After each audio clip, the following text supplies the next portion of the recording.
nyine nari ndi mu rugo ndi kumwe na mama, igise cyaramfashe, nari mfite imyenda mike y'umwana, ndayifata nyishyira mu gikapu, mbwira mama ati mama hari ibintu biri kundya, nyine ukuntu yambonye yahise abona akarinda.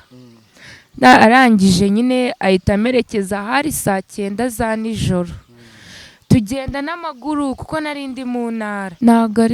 Ntabwo ari ngombwa buri umwe wese, nyine ibyo bikora iyo ufite ikibazo gikomeye nk'umwana wawe arwaye, kuko n'Imana ibibona yuko atari wowe nyine, atari wowe ubyikoreshejwe ubishaka, ari ubuzima, ni ubuzima bubidukoresha.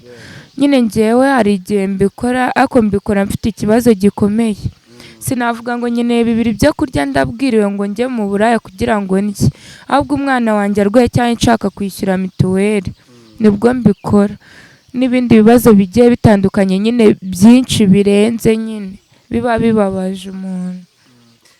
Reba nk'uku nguku nimba nkora mu kabari, umuntu ambwira ngo wenda niyo umwana wanjye arwaye yarembye, mvuga ati n'ahandi nayakura, umuntu akambwira ati gwira ndagwihumbi senkani cyangwa 50 cyangwa 70, ati njye rwose ndayaguha turyamane, mukaryamana. Bafite ibibazo ntago bakanga kuryamana n'uwo muntu kugira ngo bikemuke. Ikintu inama nabagira bajye birinda bitazabaviramo ingaruka bakarwara n'iyo sida, iyo mitezi, nyine ibintu nyine by'indwara abagabo batwanduza abana tukiri bato, urabizi nawe. Inama nabagira nuko bakirinda, niyo bagira ikibazo bakabikora, nuko bakirinda, nyine niyo nama nabagira.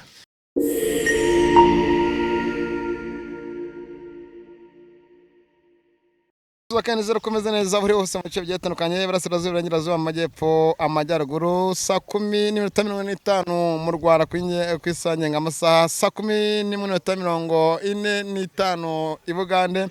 Muri Tanzania uko byifashe, mu Barundi ni saa 10:46. Tugendana bice byatandukanye, umugoroba mwiza cyangwa gicamunsi cyiza cyangwa igitondo cyiza kuba dukurikiye bitewe naho muri. Nitwa Ceketu ndi umwe udakina n'abana, ukina n'abanyaranya mu nabana n'iribura. Ariko muraho neza, twerukana gakera. Ewe ariko dusarahindutse guteze, yerukana utarabyara none ngo wabaye mu mama. Narabyaye, nabaye mu mama. Urasa neza, urakoze. ariko gusa neza ko umuntu ura ni hehe kunya nkunda kubibaza. Gusa neza ko umuntu ni ku mutima. Urakoze cyane. Uranashaka kugira ngo buri isura ni isura, n'umutima ni umutima. Ushaka kuba usa nabi pe, ko nta n'umuntu usa nabi, ariko mu mutima nanone hasa nabi. Amakuru y'igihe kinini hafi amezi 7, kana kera ni meza gake. Wambaye neza, urakoze. Ari umuntu muzanye twarenzaho ugeze uba mu cyaro, hari umugende bitaga ngo nimba ngo urenzaho, nimba ari bisi bakwita n'igiko. Hari umuntu utakoze kuri Kigali n'uzuye 5 wakoze subscribe mbere yuko cyangwa nyuma yuko wavuye. Banti Jozo ni Pacifique. Jozo Pacifique. Abanyarwanda baguteze yombi, Abarundi ndabakengurukiye, muri Oman, Saudi Arabia, bari muri Canada, nsuhuze n'umubyeyi wanjye ni muri Canada nashaka kuvuga kwera impamvu ze by'umwihariko, ariko ariyize ku giti cye, musuzanye n'imangaze, ndetse nsuhuze n'abandi bakunda Ceketu mwese ndabazwa mu nkunda murabinyereka. Nimero yanjye niyo iri kuri screen, utanayireba neza ni 0788280395. Mamagara inama n'inyunganizi byo muri komateri bigende neza. Story y'ubuzima bwa nyuma cyagihe sanga rwose irimo kurwana n'umukobwa, umugenzi wawe mupfa umugabo, nyuma yaho numva amakuru yawe atari meza, ngo warabyaye, naje kubyara ubuzima buranga, utumwana kwa mama niwe umureze, ubuzima bayabona ubuzima butari bwiza. Wihangane.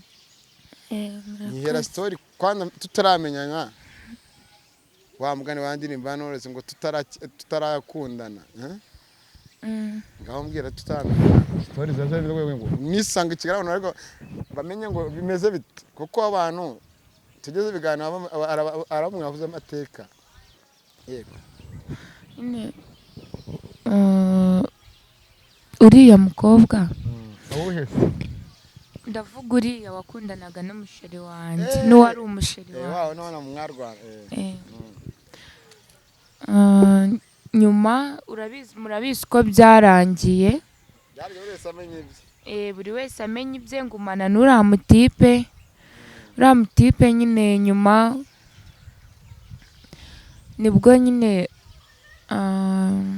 yaje kuntera inda anteye inda nyine turabana ifite ukwezi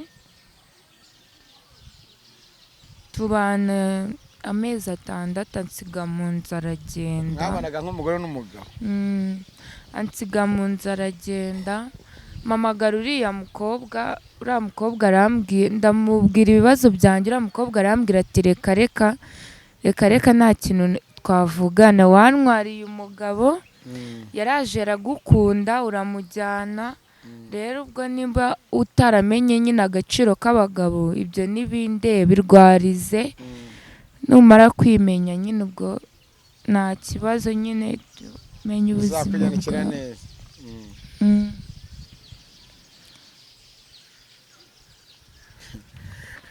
ko utanga story hari ibibazo ubu se wamenya agaciro k'umugabo nk'uko mugenzi wakubwiye umenya agaciro k'umugabo gute abagabo nyine baratandukanye hari umugabo uba udafite agaciro hari n'uba ufite agaciro ko umugabo ugufite akagusiga mu nzu twita akagenda ubwo se waba afite agaciro nyabaki ushobora gusanga hagati y'umuryango hagati yawe nawe hari barananiye undi bishoboka se ukananira ukantoteza ukandaza amajoro urumva nkirirwa ahantu umeze nk'ikimara wambwe wazasitoye zino hano hanze yewe watukuye umugore agumye gutya ancisha hepfo no hino kanigendere njye gushaka umakiya bibaho se wasanga nawe ariko byagenze oya wenyine yarambwiraga ati kuko mwita namubwira ati sheri kuko nabaga nyine kwa papa namubwira ati sheri tugomba kubana njyewe papa atazabona ko nwite bikaba ibibazo ndigize ukwezi arambwira ati ngwino tubane ndagenda akajyaho arambwira ati njyewe nta bushobozi mfite bwo kurerana n'iyo nda ati genda uyikuremo ambwira ati ntabwo nayikuramo ndavuga uwo mugabo wayineye ifite amezi 6 gutyo ndavuga ati ntabwo nshobora gukuramo ino nda ngiye kuyibyara nyishaka nushaka uzansige naribi nzimenya n'umwana wanjye ubwo rero aragiye ukomeje kumushaka uramubuze tubwire mu gihe cyo kubyara none kuko umubyeyi aba akeneye imyenda y'umwana abakeneye byinshi bitandukanye no kwa muganga biba bikeneye no kuva ku kiraro biba bikenewe hari kugenda bite story igiye ko none igise kigufasha igiye kwa muganga nyine nari ndi mu rugo ndi kumwe na mama igise cyaramfashe nari mfite imyenda mike y'umwana ndayifata nyishyira mu gikapu mbwira mama ati mama hari ibintu biri kundya nyine ukuntu yambonye ahise abona akarinda arangije nyine ahita amerekeza ahari 9:00 za nijoro tugenda n'amaguru kuko nari ndi mu ntara tugiye kubyara ahantu bita Mugombwa ni mu karere ka Gisagara mu ntara y'Amajyepfo tugenda n'amaguru ahantu ugenda amasaha 2 turagenda n'amaguru igise kirimo kirandya vuga ati nabyara mu muhanda tu turagenda tugerayo mama bikajya bimuhangayikisha nta n'igihumbi twari dufite habe nta na sengisa twari dufite twaragiye tugerayo igise kiraguma kirandya byara 7:00 z'amanywa maze kumushyira hasi duhamagara uriya mugabo twabyaranye ndamubwira ati mama aramubwira ati mbabara ume n'igihumbi basi umwana wanjye yabyaye kandi umugore kandi nta gikoma afite nta n'ikintu mfite namuha noneho arangije aramubwira ati njyewe nta mafaranga mfite ariko ninyabona nzayabaha kandi uri kwa muganga wanibarutse. aratubwira ati umwana wanjye mugomba kumwita uku nguku. ndamubwira ati wenda ntari ibindi reka mwubahe mwite amazina umbwiye ariko uramemukiye. ahita nkupa. guhera icyo gihe ntiturongera kuvugana, nta n'ikintu afashe umwana we, nta n'ikintu amfashe. ubwo iwanyu mu rugo ubushobozi bwe bwifashe gute? urumva ko mwagiye n'amaguru nta bushobozi buhari? nta bushobozi nyine mama wanjye afite, ni umukene. byaje bite noneho nyuma y'ukwezi wibarutse ko warafashe umwana wawe ukamutera mama wawe? nyine nyuma y'ukwezi mama yarambwiye tugomba gusiga uno mwana nyine kuko uracyari muto, kuko nabyaye mfite imyaka 17. ubu ngubu niyo ugifite? ngiye kuzuza 18. arambwira ati siga uno mwana utazagira ibibazo, wenda ukagenda bakakugongana nawe ibibazo byakwishe wabuze amata yo kumuha, kuko nta mashereka nagiraga, wabuze ukuntu ugura amata yo kumuha. ati nsigira uno mwana ngiye mwite ugenda ukorera amafaranga ujye yanyoherereza, kuko njye nunga umuryango wanjye, murumuna wanjye nanjye n'umwana wanjye na mama na gasaza kanjye. nuko rero nibwo naje i Kigali nza ku mukobwa w'inshuti yanjye turabana, miga akazi ko mu kabari, ubu niko nyikoramo nubwo nawe ari kunaniza, niko nyikoramo. ubu ukora mu kabari kandi haberamo byinshi bigiye bitandukanye. yanagura coca cola. mu kabari haberamo byinshi bigiye bitandukanye kubera imibereho yawe ndetse no mu muryango w'umutunzi uri Kigali. tubye kwahuza n'akazi kawe ko kuba seriveri cyangwa gukora mu kabari ntiwagushaka yakubona. rero ndavuga mu rwego rwo kwicuruza. oya, kuko ubuzima aba ari ubuzima. ntabwo ari ngombwa buri umwe wese. nyine ibyo bikora iyo ufite ikibazo gikomeye nk'umwana wawe arwaye, kuko n'Imana ibibona yuko atari wowe nyine, atari wowe ubyikoreshejwe ubishaka, ari ubuzima. ni ubuzima bubidukoresha. nyine njyewe hari igihe mbikora ariko mbikora mfite ikibazo gikomeye. sinavuga ngo nkeneye 2 byo kurya ndabwiriwe ngo njye mu buraya kugira ngo ndye, ahubwo umwana wanjye arwaye cyangwa nshaka kwishyura mituweli nibwo mbikora. n'ibindi bibazo bigiye bitandukanye nyine byinshi birenze nyine biba bibabaje umuntu. byaje gute ku mukobwa mwabanaga rero kuza gushaka gutwikira umuhungu mu nzu?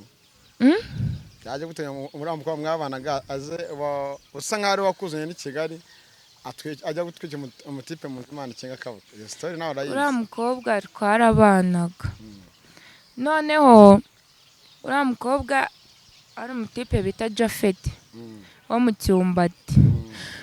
njye nakodeshaga ahantu naho mu Cyumbati ko bita kwa komiseri. noneho uwo Jafet atereta Jamila barakundana nyine. Jamila ansiga mu nzu, arambwira ati ngiye kubana na Jafet kuko ni umwana mwiza. icyo gihe nibwo nari nwiterega muri kiriya gihe. noneho aragenda barabana, ansiga mu nzu nwite, ansigira ibibazo kandi twarafatanyaga. noneho agezeyo barabana, babanye ibyumweru 2. Jamila nyine ngo nimba yaragiye agafatana Jafet n'undi mukobwa, ikintu bapfuye ntabwo ndi kugikurura neza. nyine Jamila ngo bararwana, ngaramubwira nyine ngaramukoreye ikintu kibi. Jafet nyine we ntiyabimenya, yarazi ko ari urukundo. noneho Jamila yaragiye, arangije afata ikibiriti arabanza ashumika supaneti na matera n'imyenda byose birashya. inzu yari igiye gushya, abantu barahurura baragenda nyine barazimya. nuko nabuze Jamila, nta nubwo ndongera kumubona. mbayeho gutya tuhari n'igihe numva mukumbuye ariko ntabwo ndongera kumubona. n'aho ari hose niyo yambona amenye yuko mukumbuye. uramukumbuye nk'umuntu wakuze mu mujyi wa Kigali. noneho ubuzima bw'i Kigali n'imihanda ya Kigali ku bakobwa mubayeho mute? tubayeho nabi bya danje. ku ruhare rwanjye ngiye mbayeho nabi kuko ntabwo mbayeho neza. amaso arimo kujengamira ariko komeza nabirenze. abadukurikiye bagomba kujya gute kukugira inama ko n'abantu so hari igihe twanyuze ndakunyuze mu modoka narimo ndirukanka hari ahantu habaye inkuru nsanga uri ku muhanda imurarira urirakeye n'abantu bagushungereye byari byagenze bite? nyine nari nagiye kureba umusheri wanjye kuko n'imyenda yanjye niwe yabaga iri mu gihe nyine hari igihe nari mfite ikibazo njya kuba ariho mba ndi kuba. kumushyira papa w'umwana cyangwa undi wa kabiri? Umusheri wanjye wamfashije mwite niwe nari ndi kuba, noneho nsanga afite undi mukobwa. Naratashye mvuye ku kazi nsanga afite undi mukobwa mu nzu. Ndamubwira ati se uyu mukobwa wamukuye? Arambwira ati ni umugore wanjye. Urumva umuntu ukunda nawe nyine witurira nyine ugasara tu. Byarambabaje ndarira nshaka kurwana n'uwo mukobwa. Uwo musheri wanjye nyine ankubita iki andya n'inzara, niyo mpamvu wabonaga ndi kuva amaraso. Ahita asohora ibintu byanjye byose hanze. Ndabifata ndagenda nyine abantu wabonaga nyine bari kumpumuriza. Bari kumpumuriza ariko nyine ni sitori ndende kuko ubuzima umuntu aba yaraciyemo buba bugoye. Twararangizanyije birarangira. Iyo urimo guhura n'urwo ruhererekane umugabo umwe bigenze uko nguko n'uwa kabiri bigenze uko nguko uracyari muri haso z'ubuzima, igisubizo cyawe wumva ari iki? Iyo unyuze muri izo haso zigiye zitandukanye ugasanga aho uvuye n'aho ugiye hose ni hamwe, igisubizo cyawe cy'ubuzima kibikiye? Kuko mu muswa yaravuga ngo shawuri yako ibibazo byawe cyangwa n'Imana ikavuga ati nutihitiramo kizakubera igisubizo nanjye nzakureka. Wumva igisubizo cyawe cy'ubuzima bwawe cyakakubera cyiza ngo ubuzima nawe bukuryohere umere nk'abandi nubwo bitaba 100% ari iki? Igisubizo cyanjye nyine ni ukwitwara neza nkashaka akazi. Biba bigoye kuba umuntu w'imyaka 17 nyine cyangwa 8 atunga urugo nk'aho ari umugabo. Biragora nyine bikajyana no muri situwasiyo mbuka bukoze n'ayo mahano nk'aho wagiye mu rusengero ngo usenge ukaba utangiye kwigira agasinici kubera ubuzima. Gusa njye nyine uko niyumvamo mba numva Imana nyine nitwara neza Imana nyine izanyiza. Kwitwara neza kwawe ushaka kuvuga iki? Reba nguku nimba nkora mu kabari umuntu ambwira ngo wenda niyo umwana wanjye arwaye yarembye mvuga ati nandi nayakura, umuntu akambwira ati gwira ndagwihumbi senkani cyangwa 50 cyangwa 70 ati njye rwose ndayaguha turyamane mukaryamana. Icyo kintu ubukoze ntabwo kiba ari cyiza ahubwo kiba kikwangirije ahazaza hawe. Niyo mpamvu rero umuntu uba ufite ibibazo nyine ahura n'ingaruka nyinshi. Yego. Hari abakobwa bagenzi bawe ntabwo tuganira byinshi, abakobwa bagenzi bawe bameze nkawe ariko usanga kwifata kuri bo byaranze barihebye. Reka dusambane n'ubundi nta myaka 100, reka dusambane n'ubundi ni yare, reka dukore ibyo dukora tugira tumwe ibiyobyabwenge tugira ibiki n'ibiki, akagira iyo myumvire. Iyo myumvire ibona ikwiye muri society nyarwanda cyangwa n'abadukurikira mu bihugu byatandukanye, kuko bumvisha na stories z'abakobwa bari mu bihugu bya Saudi Arabia na Libya. Nabonye ifoto y'umukobwa barashize igitsina. Urumva Imana inambabare kandi n'abandi namwohereze kubera ibyo byamuyeho nk'ibyo byose. Iyo nk'ibyo ngibyo wumva arababitekereza gutya n'abava mu gushaka ubuzima hanze bari n'ibyo bibazo ubagire inama? Nyine inama nabagira nuko nyine nimba bafite n'ibibazo nyine bagomba gushaka uburyo babikemuramo. Hari igihe wenda n'urugero ushobora kuryamana n'uwo muntu bafite ibibazo kuko nanjye ndishyira mu mwanya wabo. Bafite ibibazo ntago bakanga kuryamana n'uwo muntu kugira ngo bikemuke. Ikintu inama nabagira bajye birinda bitazabaviramo ingaruka bakarwara n'iyo sida, iyo mitezi, nyine ibintu nyine by'indwara abagabo batwanduza abana tukiri bato urabizi nawe. Inama nabagira nuko bakirinda niyo bagira ikibazo bakabikora. Nuko bakirinda nyine niyo nama nabagira. turashoje n'iki noneho wisabira abakunzi bakora iki Kigali News 150 abakiriye igitekerezo cya nk'inyamirwa cyo abisabira bakavuga ati hano munkurikiye njyewe sabire muri zino nzira mufatire ry'iburyo Njyewe- buhinduke cyangwa n'ibindi bigiye bitandukanye njyewe ndabizi nyine hano hari igihe ushobora kubona umuntu muzima wagufasha gusa ikintu navuga umuntu wese ushobora kumbona akankunda agakunda ibibazo byanjye agashaka kumfasha ikintu nshaka yafasha ni uko wenda yankodeshereza inzu ubundi ngiye nkazamura umwana wanjye tukabana kuko ni uruhinja akareka kubana na mama. wifuza kuba umwana wa yaba kuri ruhande igitekerezo ni cyiza reka tugushimire ngira ngo resulta nziza uzayibona kandi abadukurikiye agari abantu n'Imana basenga ntago ari Bayali basenga Imana ishobora byose urakoze Ego namwe murakoze. Okay, murakoze mwe mwese mwe mudukurikiye twizere ko mumeze neza iki kiganiro kibabere igisubizo cy'ubuzima gahunda zose zize kugenda neza nizere ko kandi mumeze neza like share ndetse na comment cameraman agomba kumwereka ko adakwiye akora akantu kwabara ufite amaso akisekera wakoze Namwe murakoze.